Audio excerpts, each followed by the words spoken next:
Et bienvenue à un philosophe qui va nous élever le débat, notre pensée. Vincent Cespedes, bonjour, auteur de cet ouvrage, Le Monde Flou, l'avenir des intelligences aux éditions Plomb. Est-ce que ça va trop loin? Jusqu'où on peut aller? Est-ce que l'État est légitime pour venir ici, dire mais vous pourriez faire ce travail-là à la maison, tel jour, à telle heure? Moi, j'ai aucune confiance dans ce gouvernement et je pense que la pandémie est utilisée pour rogner sur les droits fondamentaux. On le voit d'ailleurs avec les lois dites séparatisme ou sécurité globale. Tout ça, c'est de l'état d'urgence qui essaie de s'imprégner de plus en plus dans la loi. Je pense que les citoyens, on leur demande juste une chose, en fait, c'est d'obtempérer. Où est le débat démocratique? On est vraiment voué à une sorte de silence, obtempère, et en fait se dessine une sorte de contrôle érigé un peu en nouvelle modalité de gouvernement, une sorte de gouvernance de contrôle. On pourrait l'appeler le contrôlat, comme on parle de califat ou de sultanat. Il y a le contrôlat qui se met en place. Ça va évidemment avec des technologies, avec de la technosurveillance, avec de la reconnaissance faciale. On n'en peut plus, pas tellement d'être confiné ou d'avoir le couvre-feu. On n'en peut plus de quelque chose de vertical qui augmente en verticalité, alors qu'on pourrait faire participer les citoyens. On devrait avoir aussi une crise qui se traite démocratiquement. Et là, je vois vraiment au contraire un recul et un danger sur les droits fondamentaux. Ah, ça fait du bien. Ça fait du bien de vous entendre.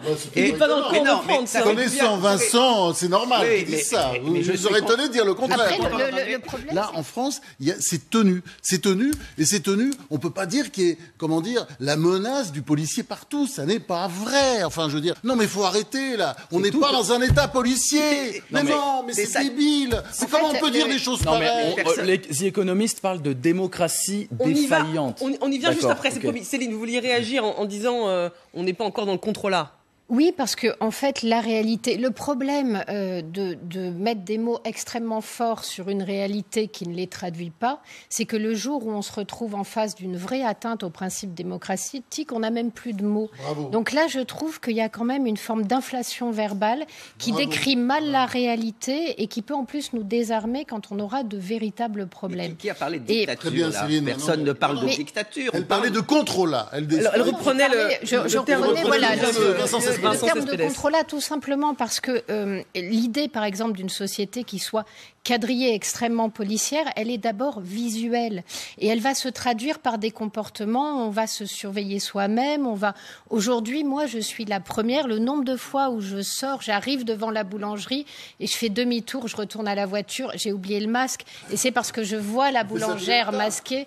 Voilà, ça ne rentre pas. C'est-à-dire qu'à chaque fois, ça reste un effort. Nous sommes déclassés par le groupe britannique The Economist, ceux qui retirent à l'Hexagone son statut de démocratie à part entière et la place dans la catégorie des démocraties défaillantes. Sommes-nous devenus une démocratie défaillante à cause de ces restrictions? Qu'est-ce que ça veut dire une démocratie qui serait défaillante? C'est pas une démocratie qui, à un moment donné, demande à sa population même de porter le masque ou éventuellement de rester chez elle. C'est une démocratie, comme Vincent l'a dit, qui, par exemple, considère que tout doit être décidé verticalement, qu'un seul homme, le président de la République, doit nous annoncer ce que nous devons faire le lendemain. C'est ça, la démocratie défaillante. Chaque fois qu'on vous dit ça, vous nous dites « mais il faut bien protéger les gens, sauver les vieux dans les EHPAD ou nous sauver nous-mêmes ». Oui.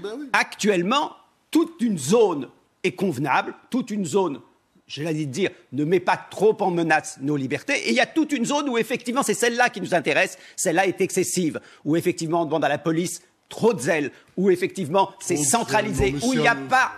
Qu'est-ce qu'il ne faut pas entendre? Mais ça ne vous pose mais dans quel monde vous vivez, sérieusement? Je ne vis pas dans le monde où, effectivement, parce que ne serait-ce que... On est dans un monde policier, c'est pas un état policier en France. Vous voyez, tout de suite, vous basculez du côté de la dictature. Les critères mis en avant, c'est le pluralisme, c'est l'esprit civique, la liberté civique et le fonctionnement du gouvernement. Le Conseil d'État a validé récemment l'éloignement des journalistes lorsqu'un camp doit être évacué. La liberté de la presse, elle n'est pas au beau fixe, on va dire, en France aujourd'hui.